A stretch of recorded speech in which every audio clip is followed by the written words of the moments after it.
Hi, this is a review of the Triopo TR 982 flash unit, which I bought for my Nikon camera. They also come in a Canon variant. The reason I decided to buy a new flash unit is because I've been using this trusty SB-700, but unfortunately it's showing signs of wear. As you can see, the battery door here is come ajar here because a little plastic piece came off there. So I decided it was time to sort of shop around for perhaps a backup or something like that. So I did a little research online and found there's the market has really opened up on that. You can find a lot of different flash units that support the same feature set as the SB-700, but at considerably less price. But this was the lowest price one I found. So anyways, let's first of all start off by saying that I initially bought this one, which is the TR 982, and then after purchasing this one I found out that there was a new variant, a 982 2 if you wish, or II, so in other words an upgraded version, also available there. As you can see, there's some cosmetic differences between the two, and there's also functional differences too, which I'll get into. One of the first cosmetic differences you'll notice is that the brand name is on the non-2 variant, and then the upgrade one doesn't have the brand name on the back here. This one has TR 982, and this one has the double I there. If you notice, the autofocus light looks a little different from one to the other. And here's another major difference. There's a plug here, or an outlet for for an external battery unit on the front of the TR 982, and it has the Nikon style plug. If you take the cover off, you'll see that it's the Nikon style. Okay, while in the 2 variant they decided to move it to the side and to change it to the Canon.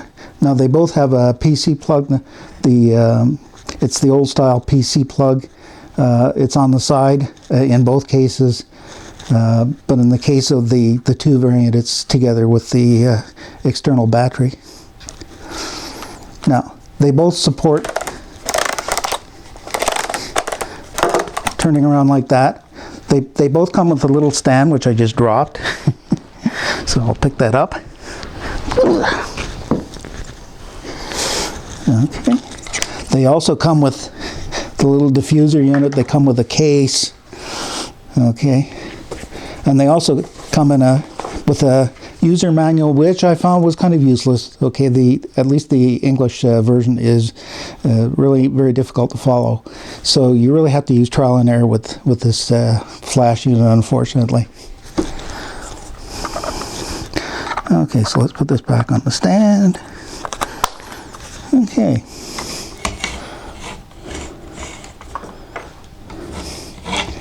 Now, as far as features on these two, they both have support on camera iTTL, just like the SB-700. And they also support off camera. So in other words, you can use them as a slave unit with the camera, being the master with the pop-up flash there. They also support iTTL in slave mode as well. Okay, so you can't use them on camera with a Canon with iTTL, but you can use them off camera. Now, I don't have a Canon camera, I didn't test it, but I do have the Nikon, and I did test the iTTL, and it works just fine. Okay, they also have the usual manual. Okay, so you can use the manual setting and set the power manually and the zoom and everything like that. They also have an S1 and S2 mode. That's the slave with and without the pre-flash. And then they also have the multi-flash. Again, this is quite common with flashes of this particular type. So another major difference between the regular and the 2 variant, the upgrade, is that the upgrade also supports master mode. Okay, so you can actually use it in master mode. However, the manual is so bad on that I wasn't really able to figure out how to use it. It's not, okay, the SB-700 also supports master mode, and it's so much more intuitive on the SB-700 compared to this one. Perhaps somebody who knows Chinese and English can read the Chinese version. Maybe it's more understandable than that, but I really couldn't get it to work. But certainly the rest of the features, like the slave mode and so on, I was able to get to work. In slave mode, it supports the 4 channels, just like the SB-700, and the 3 groups A, B, C, just again like the SB-700. Okay, so what else can we talk about? Well, let's talk about the feature set. It does, okay, both of these have high-speed sync, okay, up to 1/8000, and I tested it, it works. They also have rear curtain sync, which I also tested. They zoom all the way up to 180 versus the 120 on the SB-700 and the 105, which you normally find on most of the Chinese flashes. Okay, what else? Oh yeah, the flash index is listed, okay, it's rated at 56, ISO 100, 180 millimeter for both of these. However, I tested them with my Sekonic meter and found out there is a difference in performance between the two. And I tested them against the SB-700 using my Sekonic L308S. At the same ISO and distance and zoom and everything like that, the SB-700 was f13, and so was the 982. The 9822, on the other hand, was f14, so it's slightly more powerful flash.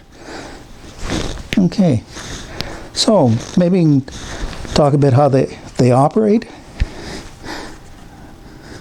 Okay, so to turn it on, you hold on to the on-off button there, and the default mode is iTTL.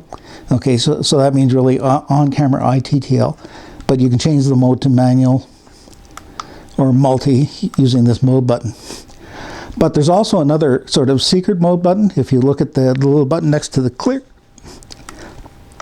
it actually changes it to the different modes. So this is the variant without the master mode. So the next option available is ETTL slave. Okay, again, I didn't test that. And then iTTL slave. Okay, and you can change the various settings on it, the channel and the group there, by pressing on the zoom until the number you want to change is flashing. Then you use the side buttons here to change it, and then you can change the group as well.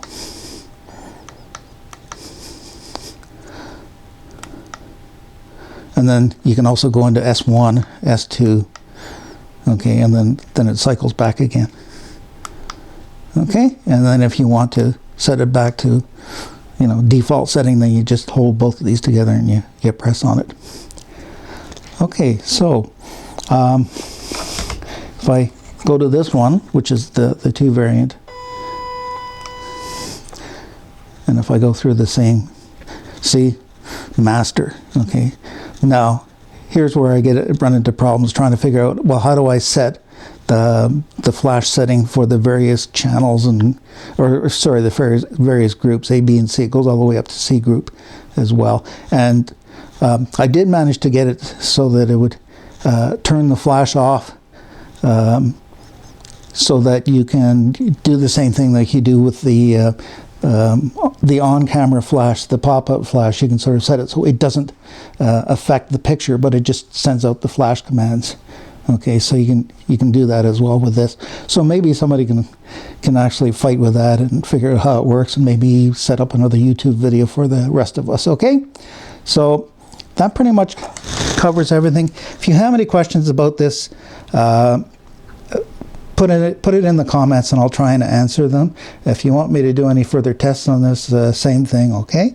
And I also invite others to check out this flash.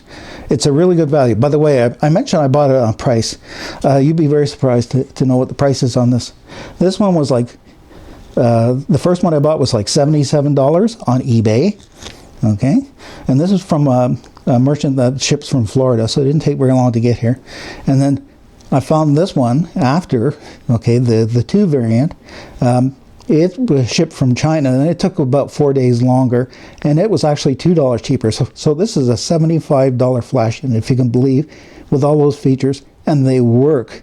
Okay, that's the amazing thing here. So for the price, I think people should check it out. I don't know how long it's going to last or anything like that, how robust and rugged it is and stuff like that. But I know it works. I tried it. I've been using it now, taking it out and taking pictures with it, and it works reasonably well compared to my SB-700. Okay, so bye for now.